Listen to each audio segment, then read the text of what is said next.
Nuestro Instituto Bíblico Radial. Soy el pastor Manuel Lugo Martínez y me toca el privilegio, la responsabilidad también de compartir con ustedes el curso de hermenéutica bíblica. ¿Qué es la hermenéutica? Bueno, es la ciencia y el arte de la interpretación de las Sagradas Escrituras en base a principios, a leyes que se aplican a todo texto. Son principios científicos que se aplican a todo texto antiguo para poder entender el mensaje que entrañan esas palabras, y con mucha más razón se aplica al texto bíblico, dado pues lo importante que es conocer la verdad que nos lleva a la libertad.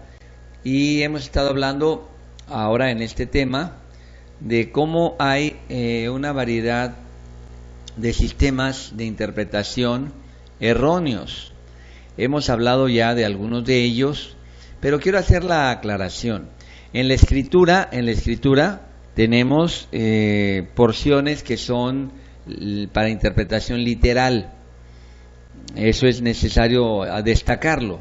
Hay muchas partes de la escritura que lo que está diciendo la letra, esa es la enseñanza. Pero hay un método que es el literalista o hiperliteralista, que considera que toda escritura debe ser interpretada literalmente. ¿Qué es el literalismo o el método literalista? Es aplicar el concepto, el principio de que todo principio de interpretación debe ser literal. Lo que dice la Biblia, así es, como está escrito, sin considerar factores históricos, factores de lenguaje, no, así es. Y como les digo, también hay en la escritura encontramos pues lo que conocemos como alegorías. Hay alegorías, sin embargo hay un método que es el método alegórico.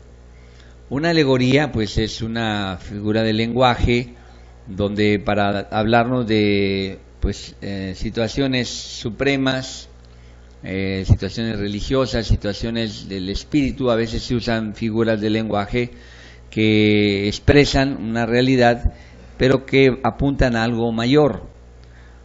Eso hay alegorías en la escritura, que se está hablando, por ejemplo, dice el Señor: tengo una viña, mi viña yo la preparé, la cuidé, y esa viña la cerqué, le di la mejor atención, y esperaba yo que me diera uva buena, y me está dando uvas amargas, uvas agrias. Pues esa es una alegoría. El profeta está hablando pues de que Israel como nación era una vid que Dios había cuidado con tanto cariño, los había sacado, los había cuidado, protegido, los había plantado en una buena tierra, pero en lugar de haber justicia, en lugar de haber esa obediencia a la palabra, ellos dieron un mal fruto. Esa es una alegoría, ahí hay una claridad. Pero otra cosa es que alegoricemos todo, aún las cuestiones literales. Ya ayer platicamos, si no están ustedes, no pudieron tomar la clase ayer, están saliendo las clases por el canal de YouTube, ahí lo pueden ustedes checar, la clase de ayer. Pero otra cosa, le digo, es la alegorización de todo, aún de situaciones en las que la enseñanza es claramente literal, ¿no? Se alegoriza y se alegoriza. El problema de la alegorización es que ya la escritura ya no dice, ya lo que ella dice pues pasa a segundo término. Lo que originalmente era el mensaje del autor sagrado pasa, ya no importa lo que él haya pensado, sino la interpretación que le da el que alegoriza. Esto significa esto significa esto otro, y la alegorización abrió camino a, en un principio era con la idea de que la mente griega, la mente filosófica pudiera entender la escritura. Pasajes oscuros o difíciles de la escritura los alegorizaban para que pudiera ser un poco más aceptable eso que era la locura para los griegos, la locura del evangelio. Entonces, con la idea de hacer un bien, terminaron haciendo un mal, porque la alegorización le abrió camino al método dogmático que hoy vamos a ver, y le metieron a la iglesia en un periodo de mucha oscuridad, la Edad Media, más de 1000 años de oscuridad, donde ya ahora la alegorización y el dogma terminaron por imponer las bases de la creencia, de la doctrina, sumiendo a la iglesia en una postración terrible de la que tuvo que ser despertada a través de un movimiento llamado de la Reforma. Muy bien, entonces vamos a ver hoy el tercer método. Ya vimos el literalista, ya vimos el método pues que tiene que ver con pues esa manera de alegorizar todo, la alegorización. Hoy veremos el método dogmático, que es un método incorrecto, y vamos a ver por qué. ¿Qué es este método? Bueno, de acuerdo a lo que podemos considerar, la interpretación de la Biblia debe estar en consonancia, debe estar determinada por el dogma de una autoridad eclesiástica. No es tanto lo que la interpretación se va a obtener por buenos principios de hermenéutica o de interpretación. No. De hecho, pues aunque tenemos dogmas, eso debo decir también, la iglesia cristiana tiene dogmas, pero esos dogmas emanan de la Escritura. El dogma es esa verdad dada por una autoridad suprema, que es incuestionable. No la vamos a poder razonar. Por ejemplo, la encarnación de Cristo. La Escritura declara, y hay la evidencia bíblica en los evangelios, en las cartas de Pablo, y aún en las figuras que venían del Antiguo Testamento, en las profecías, que el Verbo se iba a encarnar, el Verbo se iba a humanar. La Escritura lo dice, es nuestro dogma de autoridad. La Escritura tiene la fuerza de decir, bíblicamente se establece ese dogma. La encarnación, la Trinidad. No vas a poder, bueno, a ver, compruébamelo. No, eso es un dogma de fe.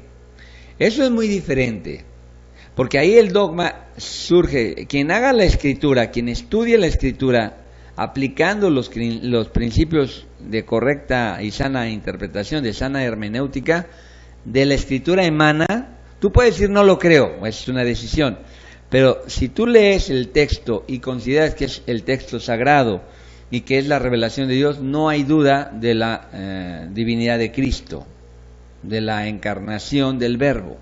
Eso está ahí, eso es un dogma de fe, porque surge de la autoridad de la palabra y no es para cuestionarlo, puedes creerlo o no, pero ese es un dogma de fe. Pero es muy diferente a lo que es el método dogmático. Tenemos que aclarar. Quien ha practicado y pues durante siglos ha sido su método de interpretación, el método dogmático es la Iglesia Católica Romana. Aunque la interpretación dogmática, cuidado, no vayas a pensar que la Iglesia evangélica se salva de eso. Todas las confesiones cristianas, y cuidado, peligro, hoy está regresando el dogmatismo, hoy se está presentando en muchas congregaciones, voy a hablar de eso también para que estemos alerta. Pero especialmente en la Iglesia Católica, de manera histórica, ellos han declarado que solo el magisterio de la Iglesia puede interpretar la Biblia. La Escritura empezó a ser la base de la fe en los primeros 300 años de la historia de la Iglesia cristiana. Cuando ya el imperio, el emperador se convierte al Evangelio, y pues ahora él obliga a que la Iglesia cristiana, la fe cristiana, pues sea la fe que predomina. Constantino, que es el emperador que se convierte al cristianismo, dejan de perseguir a la Iglesia. Los primeros emperadores fueron terribles. Pedro, Pablo, los apóstoles, muchos de ellos murieron bajo los emperadores Nerón y todos estos emperadores tremendos. Pero Calígula, todos ellos fueron terribles con la iglesia, pero al fin de 300 años, Constantino se convierte y hace la religión cristiana de manera oficial, y él poco a poco va cediendo, el emperador romano va cediendo el poder a la iglesia, hasta que llega el momento en que pues se hacen allá por el año 400 y fracción, pues se determina la autoridad del Papa, los obispos, los cardenales.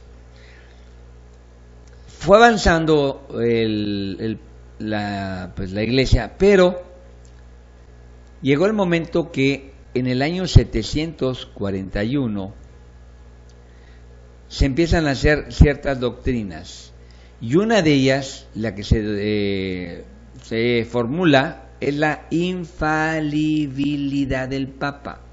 El Papa es infalible, es decir, el Papa no se puede equivocar.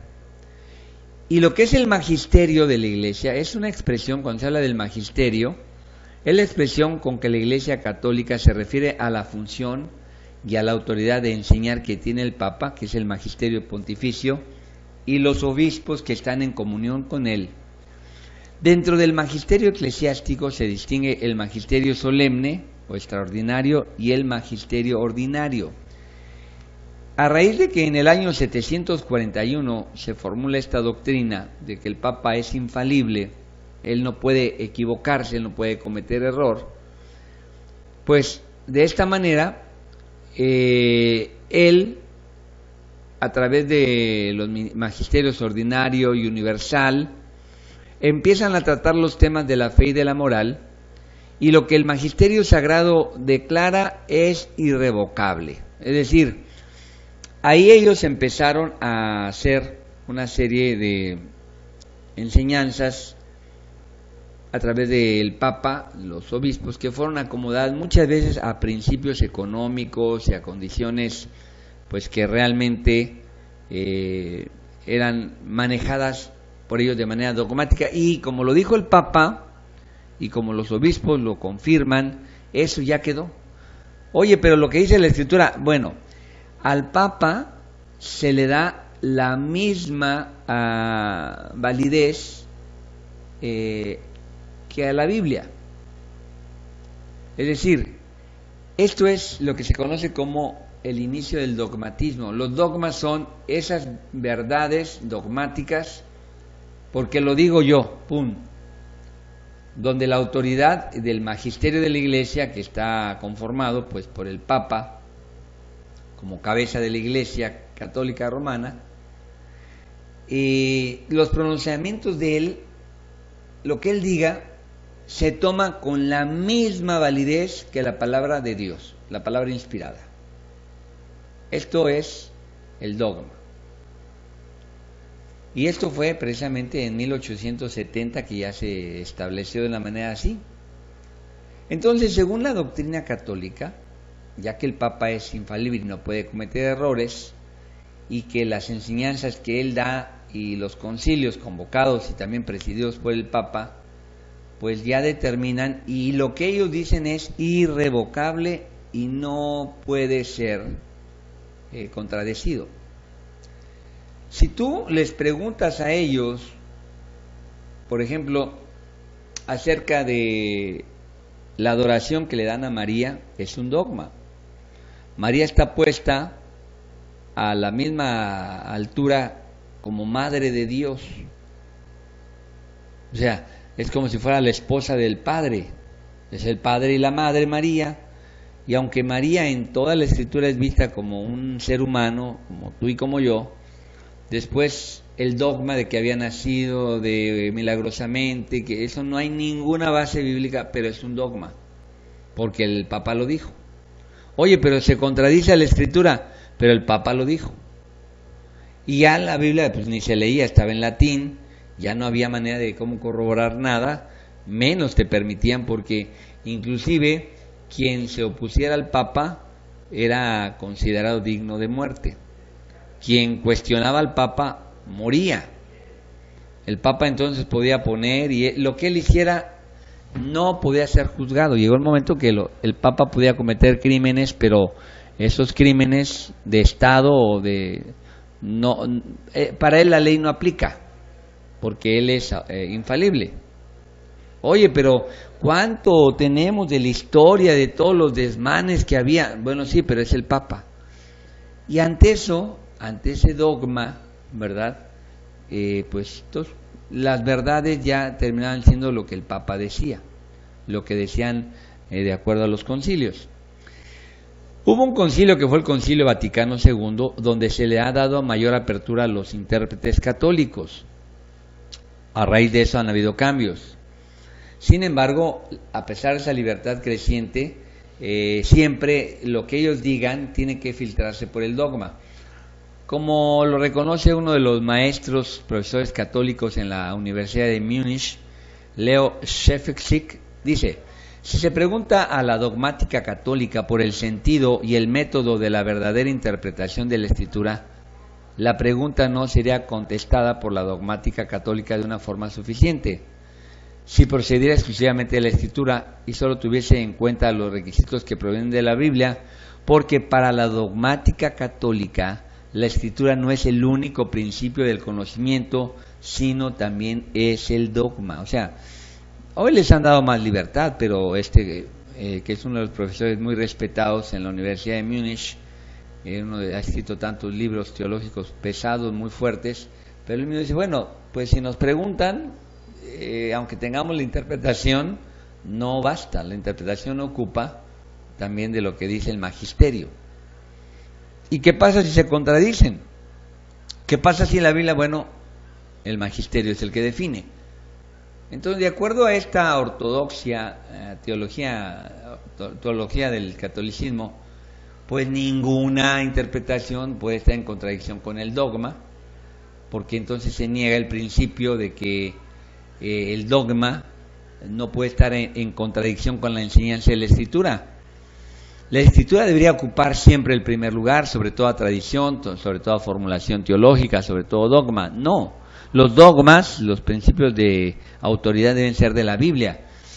Y bueno, de acuerdo a esto, pues esto ha llevado a todos los excesos, todos los desmanes que se han dado en esta corriente, pues donde todo se ha permitido de acuerdo ahí estaban las bulas papales, ahí estaba pues las penitencias, el purgatorio, pues todas esas posturas que no están en la Biblia, pero que están ahí en el dogma, en el magisterio. Dicen, bueno, es que la Biblia no la podemos leer cualquiera.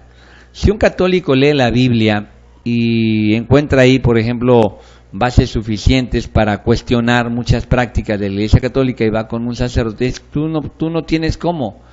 La autoridad la da el magisterio, el Papa, los obispos que han estudiado tanto. ¿Tú quién eres? Pero mire, aquí la Biblia dice, sí, pero tú no puedes leer la Biblia e interpretarla. Solo el magisterio. Lo que ellos digan, tú no puedes. No tienes la autoridad. La autoridad la tiene el Papa, que es el representante de Cristo. Oye, ¿de eso a dónde lo dice? Pues ellos mismos lo dicen. Oye, pero ¿cómo la sucesión de Pedro? Sí, ahí lo dice la Biblia. No, pero la Biblia no dice eso, no, pero es que eso dijeron que decía, y así es. Tú pues dices, bueno, pues eso realmente la propia Iglesia Católica hoy está reconociendo muchos de los excesos que se dieron y está queriendo mediar un poco el asunto para que la Escritura tome ese lugar. Sin embargo, pues aquí nosotros encontramos una situación muy, muy complicada. Eso es lo que es el dogma, una interpretación dogmática. Bueno, pues sí, pero eso está en la Iglesia Católica. Eso está en ellos, que ponen una autoridad superior a la Biblia. Ellos ponen al dogma, a los dichos por el Papa, en los concilios, por lo que ratifican los obispos, pues eso está puesto ahí. El Papa es infalible, no se puede equivocar. Oye, pero ¿dónde saca esa autoridad de él? Bueno, pues es que a través de los años, a través de los concilios, pues sí, ellos mismos se han dado ese poder. Pues tú puedes decir, bueno, por esa la Iglesia Católica ha caído en tantos errores. Pero fíjate que ese sistema, el sistema dogmático, no solamente es cuestión de la Iglesia, de una sola confesión, que la Iglesia Católica, no.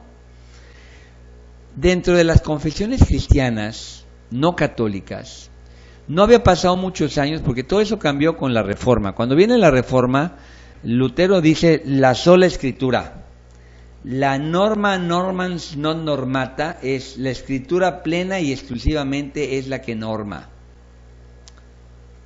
Hay que revisar a través de bases bíblicas sanas cualquier doctrina y encontrar si es falsa para evitar abusos en la interpretación del texto bíblico.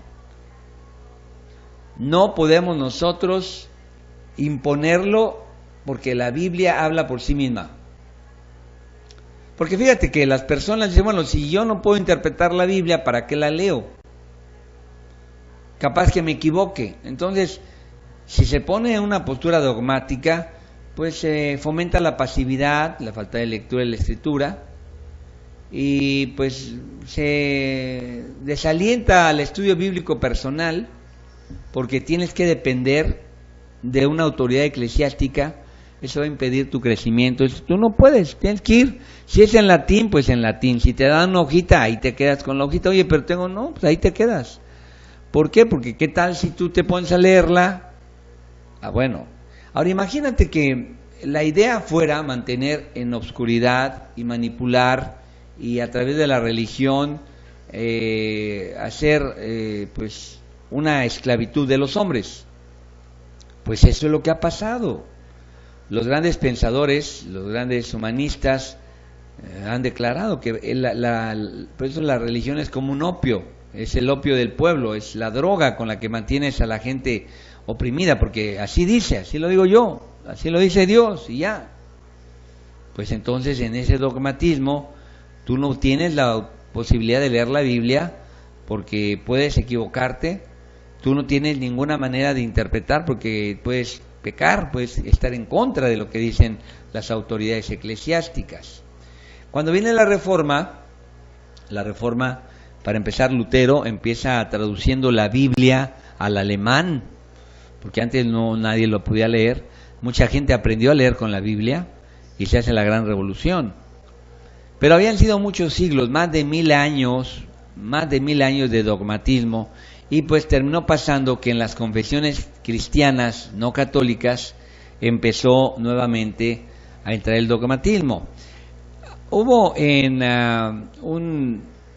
allá en 1567 un maestro llamado Matías Flacius, y él escribió en un libro llamado Llave a las Escrituras. Mira lo que él declaró: todo cuando se dice respecto a la Escritura o sobre la base de la Escritura debe estar de acuerdo con lo que el catecismo declara y con lo que se enseña en los artículos de fe. Entonces, aquí este hombre, ¿verdad?, pone una postura que niega uno de los propósitos fundamentales de los reformadores. Los reformadores querían liberar al pueblo cristiano de la tiranía de las tradiciones, pues en este caso de la Iglesia Católica Romana, y ponerlo bajo la sumisión directa de la palabra de Dios, que la Escritura hablara por sí misma. Pero Flacius, que es este maestro, empezó a declarar, no, pues sí, pero debe estar de acuerdo con lo que... Pero ese catecismo y esos principios, ¿quién los había establecido? Es decir, ya había sistemas filosóficos, teológicos, doctrinales, pues que se habían derivado, ¿verdad?, de ciertos prejuicios, y ahora había que hacer que casara. O sea, en pocas palabras, se regresó nuevamente a esta situación. Y en el seno del protestantismo se empezaron a dar dos grandes bloques. En la Reforma ya se hizo evidente que los protestantes no habían logrado librarse de esa vieja levadura de tantos siglos, y aunque en teoría ellos decían que la Escritura, había un sólido principio que es scripturae interpretes, que quiere decir la Escritura se interpreta por la misma Escritura. Eso, pues ese era el postulado, era la teoría. Pero empezaron a crearse sistemas doctrinales formulados también por grandes teólogos que cayeron en el mismo sistema, en el mismo peligro de que cada denominación, o sea, se llamó denominaciones a esos grupos que en base a un sistema doctrinal pues empezaban a pegarse. Y después de la Reforma llegó una época que se conoció como la Edad de las Denominaciones. Cada ciudad tenía su credo favorito. Cada quien defendía su opinión apelando a la Escritura. Entonces ahora la exégesis, la interpretación, no era llegar al texto y buscar, ¿verdad?, la verdad, sino encontrar textos que apoyaran las doctrinas. O sea, ya no era que, bueno, vamos a ver lo que dice la Biblia, sino se iban a las concordancias y buscaban todos los textos que creían les sean de soporte, y pues con eso apoyaban sistemas. Los dos grandes sistemas que destacaron fueron el calvinismo y lo que se conoce como el arminianismo o wesleyanismo. Fíjate que hoy mismo la iglesia que es evangélica, muchos sin saberlo, o están bajo el calvinismo, son calvinistas sin saberlo, los reformados, algunos son muy marcados, son calvinistas extremos, y otros son wesleyanos, arminiano, wesleyano también. Son dos posturas. Como este es un curso de hermenéutica, y como de eso tenemos que hablar, voy a resumir en los 5 puntos, son 5 puntos que destacan al calvinismo y 5 puntos que destacan al sistema arminiano wesleyano. Y quien me está escuchando va a decir, no, yo creo esto. Entonces te vas a dar cuenta de si eres arminiano o eres calvinista. Y te voy a decir, grandes teólogos que son arminianos contra grandes teólogos que son calvinistas no se ponen de acuerdo. Y a veces ya lo que impera es el sistema, ya de manera dogmática. Oye, pero ¿cómo dice? Así dice y punto. Oye, y agarran textos de la Biblia. Todos estos están apoyados por textos bíblicos. O sea, los dos sistemas están apoyados por textos bíblicos. Entonces, antes de entrar a los puntos del calvinismo y el arminianismo o wesleyanismo, regresando, después de que en el año 460 por ahí se establece que el obispo de Roma es el Papa, va a ser la autoridad, más adelante, 300 años después, se declara que él es infalible, y ya por 1870 dice que ese es un dogma, que así es. Entonces pues ya la escritura se empezó a alegorizar y a dogmatizar, y de acuerdo a los intereses económicos, políticos, el poder de por sí siempre corrompe, toda esa corruptela, esa corrupción llegó a ese grado, y pues entonces impusieron muchos dogmas, porque lo decía el Papa y lo decían los concilios, y ahí empezaron a meterse muchas cuestiones que no tienen que ver con la escritura pasó a segundo término, hasta que llega el momento que Martín Lutero, pues ya bajo esos dogmas de la salvación que se compraba haciendo penitencias, pagando dinero, pues todas esas cuestiones le llevaron a él a protestar. Ahí nace el movimiento protestante de reforma, pero no solo era eso, era también el método de interpretación, y se le quita la autoridad al Papa y se le da nuevamente a la escritura. Bueno, parece que todo iba bien, sin embargo se empezó a meter en la iglesia protestante, en la iglesia evangélica, ese sistema también dogmático, y empezaron a buscarse sistemas doctrinales que empezaron a ser motivo pues de pleito, de discusión, y donde ahora pues lo que imperaba era el dogma.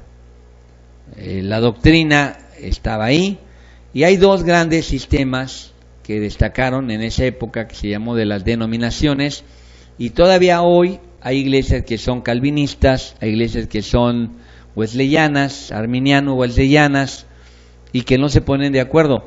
Y mira, si vas a estudiar, te voy a dar los 5 puntos de una y de la otra, y te vas a dar cuenta que, pues, algunos dicen, no, pero ahí está clarito en la Biblia.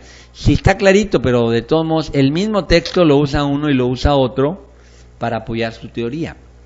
¿Cuál de los dos? La escritura no podía tener dos sentidos, ya lo hemos visto. Entonces voy a leerlo para que ustedes lo conozcan. Los que me están escuchando van a decir, pues yo estoy de acuerdo a eso, pues yo... Y bueno, habría que ver si estás en una postura y analizarla. Si te dejan, porque te voy a decir algo que va a ser muy fuerte. Cuando una persona cuestiona algo, como son cuestiones ya dogmáticas, lo corren, lo expulsan. En algún tiempo hasta los quemaban. La propia iglesia evangélica, los evangélicos, la iglesia protestante, quemó a gente que no estaba de acuerdo con ellos. ¿Por qué? Porque ya había un dogma. Oye, pero la Biblia dice, te callas y vámonos.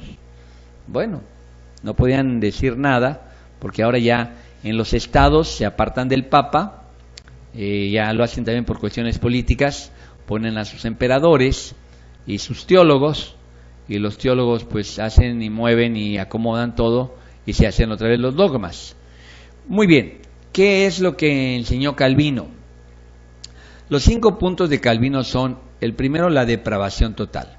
Como resultado de la caída de Adán, toda la raza humana está afectada, toda la humanidad está muerta en sus delitos y pecados, el hombre es incapaz de salvarse a sí mismo. Esa es la depravación total. Pues tú puedes decir, bueno, pero luego viene la elección incondicional. Como el hombre está muerto en el pecado, es incapaz de iniciar una búsqueda de Dios, por tanto, en la eternidad, Dios ya eligió a ciertas personas para salvarlas. Las elige, las predestina, y esto es de manera incondicional. No están basadas en la respuesta del hombre, porque el hombre es incapaz de responder a Dios, ni quiere hacerlo. Entonces, como el hombre está depravado de manera total, la elección de la salvación es de parte de Dios, y Él decide desde la eternidad quién va a ser salvo y quién no. ¿Por qué? Y además van a encontrar, ellos tienen, todo esto tiene apoyos, no te los va a dar porque no es el tema, pero sacan porciones de la Biblia para respaldar esto. Por lo mismo, la tercera base del calvinismo es la expiación limitada. Como Dios determinó que solo ciertas personas debían ser salvas, como resultado de la elección incondicional de Dios, Él determinó que Cristo debía morir solo por los elegidos. Todos los que Dios ha elegido y por quienes Cristo murió serán salvos. Pero pues entonces la expiación de Cristo está limitada. Dios dijo desde la eternidad, bueno, Él está depravado, está perdido, yo escojo a estos y voy a mandar a Cristo para que muera por esos, nada más. Por lo mismo, la gracia es irresistible. Aquellos a los que Dios ya eligió, los atrae a sí mismo a través de gracia irresistible. Dios hace que el hombre, que por sí mismo no puede, esté dispuesto a venir a Él. Y cuando Dios llama, el hombre le responde. Dado que el hombre no tiene la capacidad, porque es depravado, de manera total y no tiene manera cómo, dado que Dios lo elige desde un principio y lo determina así, y nadie puede oponerse a su voluntad, y que mandó a Cristo a morir solamente por ellos, pues Él, a través de su gracia, lo va a traer, porque Él lo atrae a Él mismo, aunque el hombre no esté dispuesto, lo va a traer, porque el hombre responde, tiene que responder, porque así está destinado. Y por lo mismo, aquellos que Dios a Él, viene la perseverancia de los santos. Aquellos que Dios ya llamó para sí, los atrajo a través del Espíritu Santo, van a perseverar en la fe. Ninguno de los que Dios ha elegido se perderá. Hagan lo que hagan, digan lo que digan, se porten como se porten, una vez en gracia, siempre en gracia. Oye, pero pecó y... Sí, pero no es por obras. Oye, pero... No, pues él ya está escogido. Pero oye, aquel que... No, ese no. Entonces, la postura arminiano-wesleyana declara puntos. El punto 1 es el mismo, la depravación total. El hombre es naturalmente malo e incapaz de salvarse a sí mismo. Él no tiene cómo, no puede salvarse, no hay manera. Pero la elección es condicional. Dios elige para la salvación a todo aquel que responda por medio de la fe. La salvación es por fe. Por lo tanto, la expiación es ilimitada o universal. Cristo murió para salvar a todos los pecadores y su expiación es válida para todo aquel que cree en Jesucristo y lo reciba. De manera que todos tienen la oportunidad de ser salvos. Dios no discrimina, no quiere que nadie perezca, sino que espera que todos se arrepientan y sean salvos. Pero el hombre tiene que responder. Pero aquí vienen los puntos. Si el hombre responde es porque tiene libre albedrío. Es decir, Dios ha hecho al ser humano con la capacidad de elegir su propio destino. Dios no decide en su lugar. Dios ofrece a todos su gracia, pero cada uno es libre de aceptarla o rechazarla. Aquí la gracia no es irresistible, el hombre. Pero entonces dicen los calvinistas, no, entonces ya es mérito, porque entonces el hombre está decidiendo su salvación, y si no es por mérito, aquí empiezan las cuestiones. Y por lo tanto, en el wesleyano, arminiano, la seguridad del creyente es en la fe. Todo creyente está seguro de ser salvo, porque Dios lo mantiene en fe. Pero su seguridad depende de que se mantenga creyendo en Jesucristo y que vive en obediencia a la nueva vida de santidad que Él le da al creyente. Aquí es tan importante decirlo porque de acuerdo a esto, en el calvinismo, una vez que tú eres salvo, nunca vas a perder la salvación, hagas lo que hagas. Y en el wesleyano arminiano, si tú no perseveras, si no estás firme y caes, perdiste, caíste. Todos estos sistemas se han vuelto irreconciliables. Entonces son dos posturas y pues no es de extrañar que esto produjera reacciones, ¿verdad? ¿Y por qué? Porque son cosas dogmáticas. Oye, pero si la Biblia, ¿por qué no? Ya, ese es el dogma, es un sistema doctrinal fundado por Calvino y tú pues no puedes contradecir a Calvino, ni tampoco puedes contradecir a Arminio Wesley y a Wesley. Oye, pero si la Biblia aquí dice, bueno, ahí es donde entramos, ¿verdad?, en una serie de situaciones donde las iglesias se vuelven confesionales y pues no, son irreconciliables sus posturas. Pero esto produjo entonces reacciones contra esto que se parecía tanto, ¿verdad? Y algunas de esas reacciones fueron marcadamente racionalistas. Aquí se va a abrir después la pauta para que entre pues la teología, la interpretación liberal que vamos a ver ya mañana. Porque entonces ya empiezan a entrar en razón, ¿verdad? Pues especialmente con la idea de que saliéramos del dogma. Se salió del dogma católico para caer al dogma evangélico. Así es, punto. Entonces ya dije, no, espérame. Mañana vamos a ver lo que es el liberalismo. Dije, no.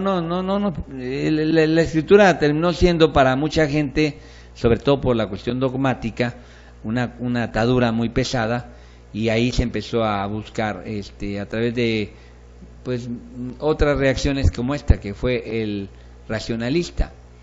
Pero otros entendieron, lo que se conoció como el pietismo.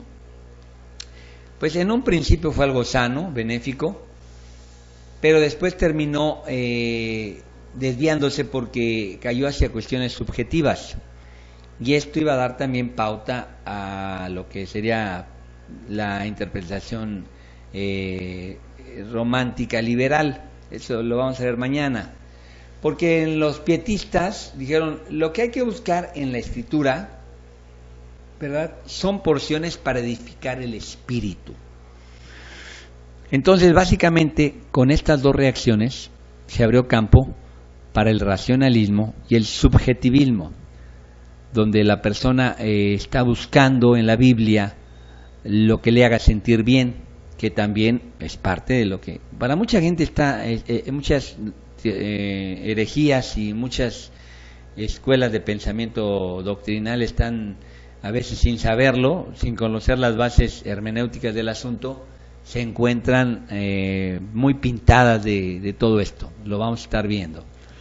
Tú que me estás escuchando, te debo decir que la escritura debe interpretarse con respeto, a través de un estudio serio de lo gramático, de lo histórico de la escritura.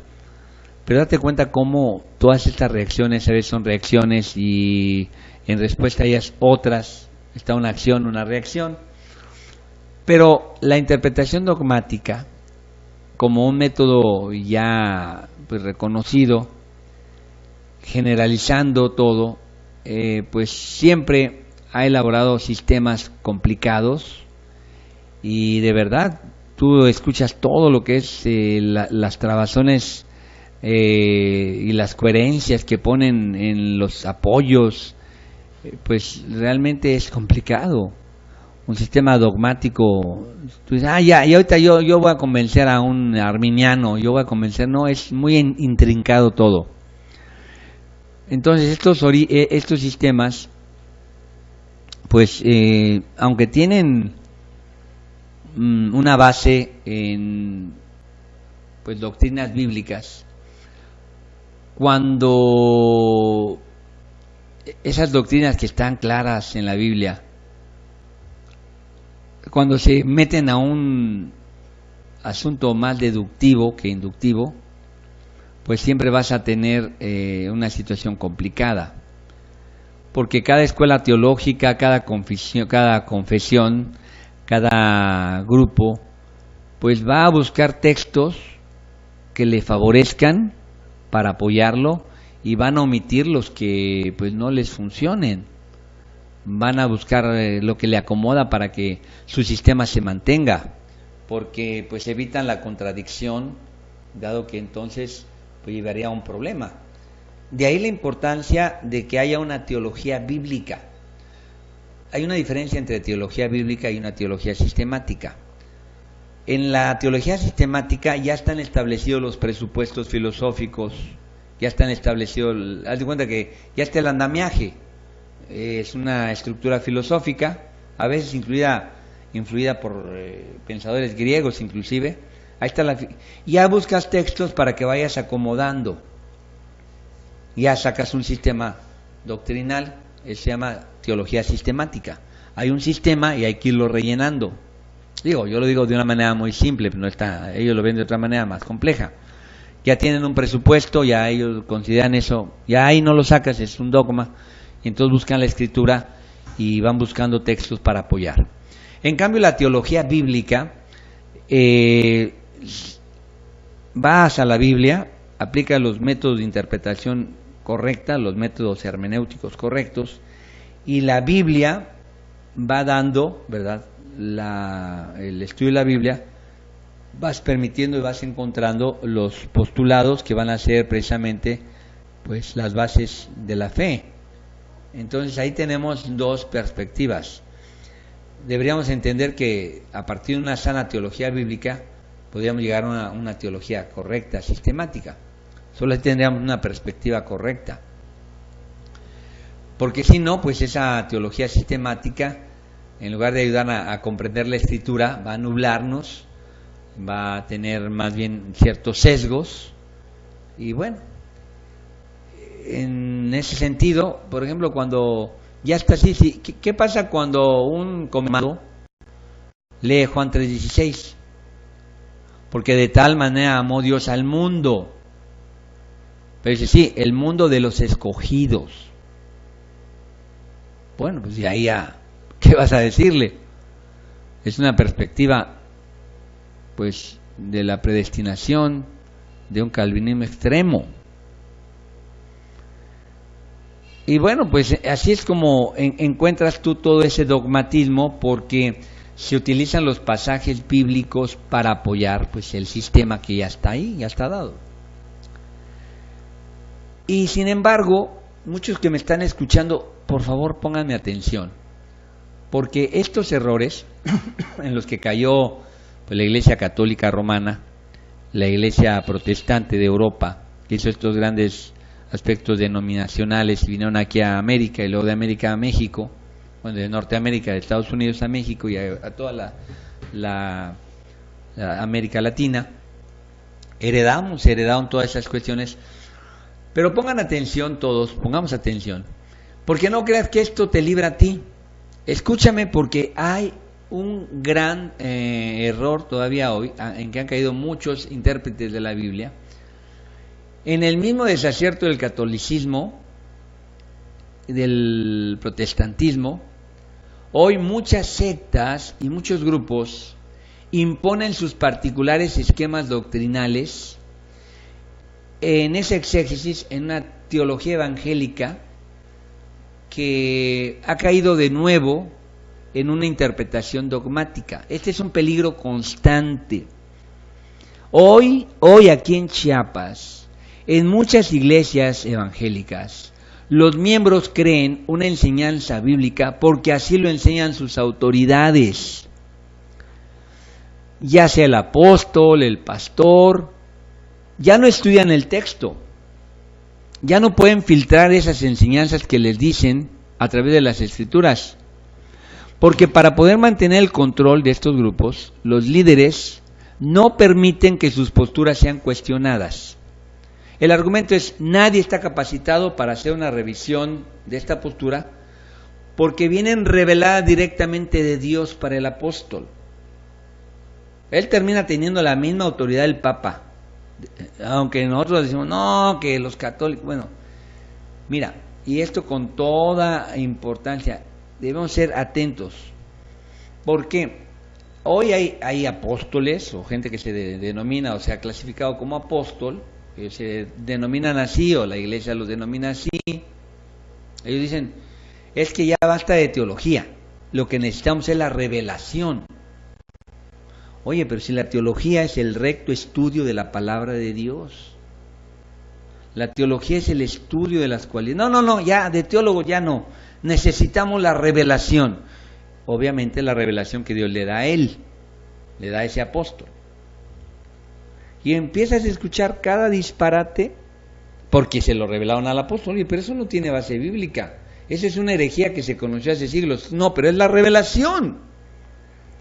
Entonces, pues ya la gente, ¿para qué lee la Biblia? ¿Para qué estudia él? Si a través de métodos alegóricos o dogmáticos, pues el apóstol va a decir lo que es. Y hemos escuchado, yo estaba oyendo hace poco algo que me dio mucha pena, mucha tristeza, porque se hizo público, de pues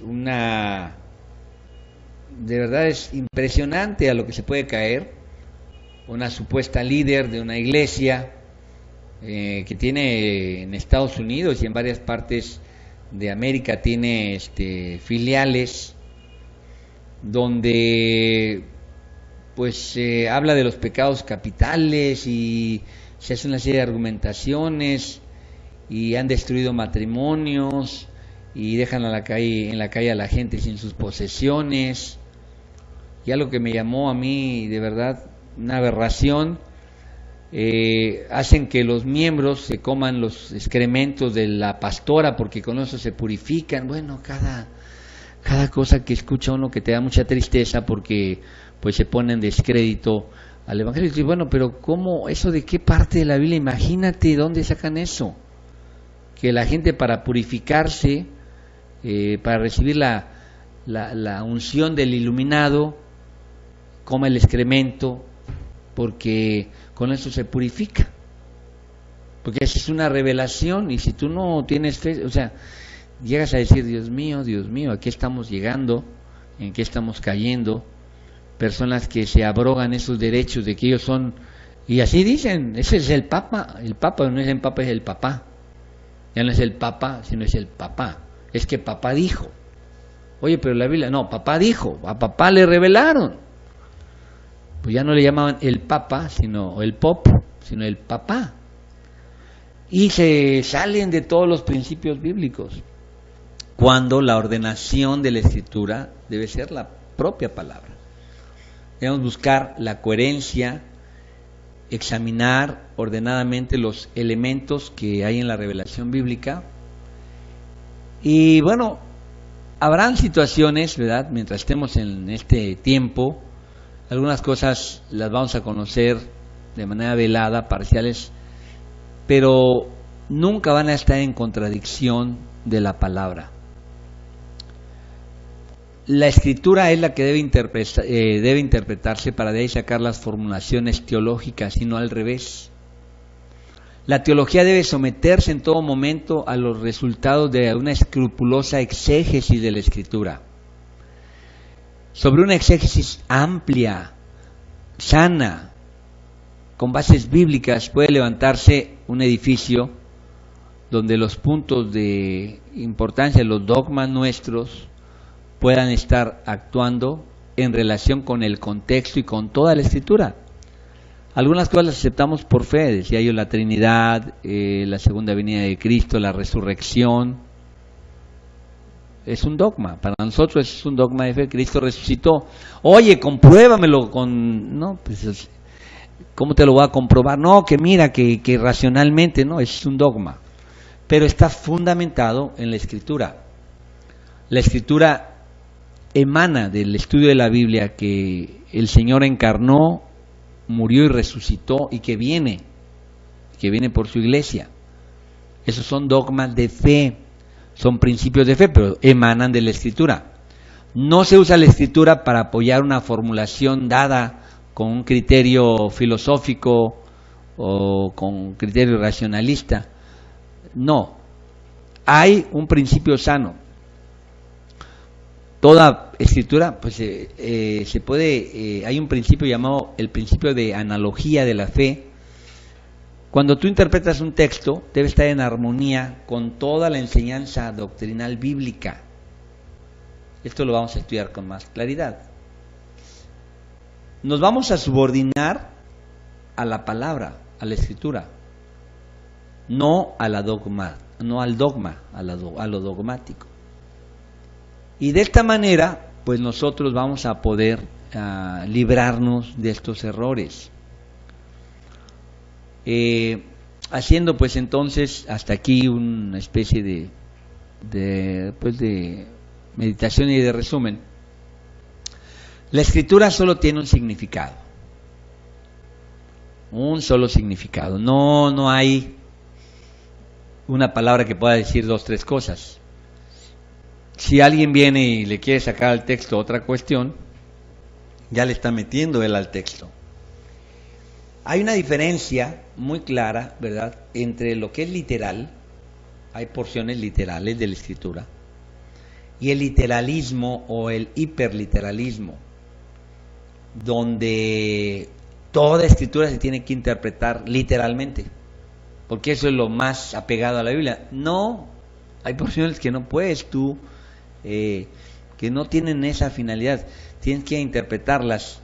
Hay que saber cuáles son de interpretación literal, porque si no, decíamos ayer, ¿qué vamos a hacer cuando esa parte de la Escritura dice, si tu ojo te es ocasión de caer, quítatelo? Pues mira cuánto tuerto va a haber, cuánto manco. Si tu mano te es ocasión, preferible que vayas manco a la vida eterna. Imagínate cuánta gente, no, pues es que es literal, ¿cómo vas a aplicar eso? O sea, hay criterios que tenemos que saber, porque pues ese es un problema. Y la alegorización es otra situación que tenemos que tener cuidado. Hay alegorías en la Biblia, sí, pero no podemos alegorizar. Sobre todo mucha gente con la idea de sacarle al texto una verdad más profunda, empieza a alegorizar. El problema de la alegorización es que como no sale de la Escritura esa verdad, pues termina siendo que en un momento dado la persona que está interpretando va a meter sus ideas, va a empezar a decir cosas de manera que pues no tienen respaldo, y eso llevó con el tiempo, ¿verdad?, a la esclavitud de la Iglesia, que cayó en el problema pues de la alegorización, y de ahí al dogmatismo.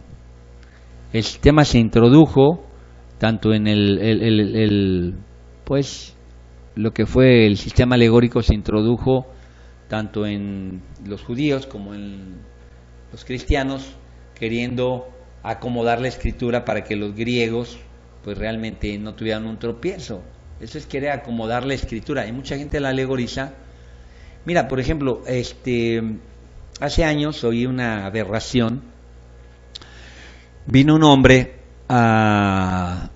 que terminó siendo pastor, por cierto, es pastor por ahí, que conoció a una mujer que no era su esposa y se relaciona con ella, y luego pues van y lo acusan con el pastor, y el pastor viene y le dice, dime, Dime, esa mujer con la que tú estás ahora, ¿la amas?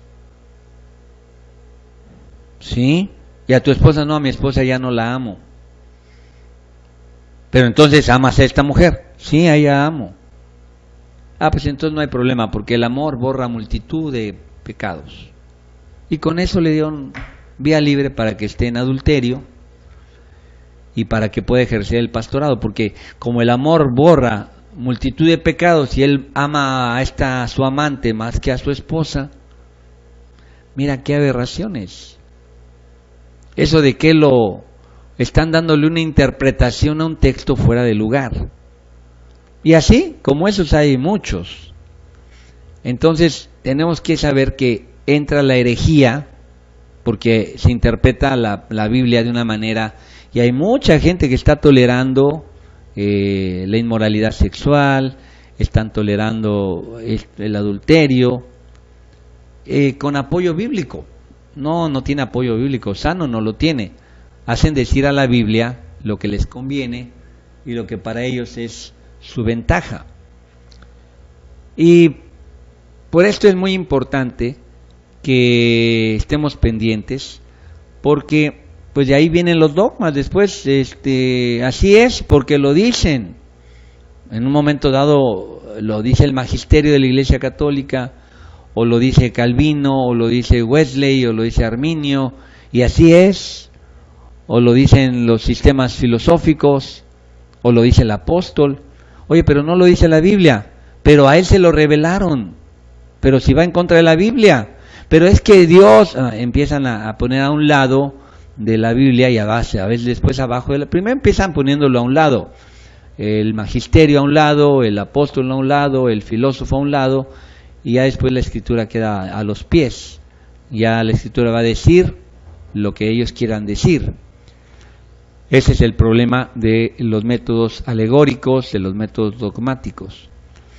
Y bueno, entonces esto ha ido a grandes males, nos ha llevado a grandes males, han terminado con un descrédito muy grande para la Iglesia y con una situación de gran perjuicio para el testimonio y para la proclamación del Evangelio. Qué bueno que estamos en estos cursos, espero que les estén siendo de utilidad, espero que para ustedes que están llevando el curso puedan tener ya bases y herramientas. Vamos a ir viendo cuáles son, ¿verdad? Porque no se trata de que un neófito venga y diga, porque termina siendo lo mismo. Hay gente que dice, no, yo no voy a caer en el dogmatismo del apóstol, y yo creo que así es, y ahora tú eres el que lo establece, entonces vamos a caer en el dogmatismo tuyo. No, necesitamos tener interpretación sana, y es cosa importante. ¿Y cuál debe ser entonces la relación entre la teología y la escritura? Bueno, la teología tiene que emanar los puntos doctrinales y teológicos tienen que emanar de la escritura y deben de estar en consonancia, en armonía. Eso se conoce el principio de analogía de la fe. ¿Qué significa el principio de analogía de la fe? Que cualquier interpretación de todo texto debe estar en armonía con el conjunto de las enseñanzas doctrinales bíblicas más claras. Es decir, la Biblia debe interpretar a la Biblia, no tu sistema filosófico o teológico o doctrinal. Pues el día de mañana estaremos ya tocando el tema de la interpretación liberal. Como le digo, estos tres sistemas de interpretación, el sistema de interpretación letrista o literalista, el alegórico y el dogmático, son sistemas errados, son sistemas que atropellan los principios de interpretación sana, no toman en cuenta los aspectos gramaticales, históricos, no toman en cuenta lo que el autor dijo, lo que Dios mandó a decir en su momento a cierto grupo. Ese principio lo violentan, a veces no tiene nada que ver, cosas que sacan de textos fuera de contexto. Pues entonces mañana nos estaremos escuchando, que el Señor les bendiga y que esto sea de aprovechamiento para todos. Pueden estar buscando, la grabación está en YouTube y estaremos en contacto, si Dios permite, en este curso que es Hermenéutica Bíblica. Soy el pastor Manuel Lugo Martínez y les saludo con aprecio. Nos escuchamos mañana.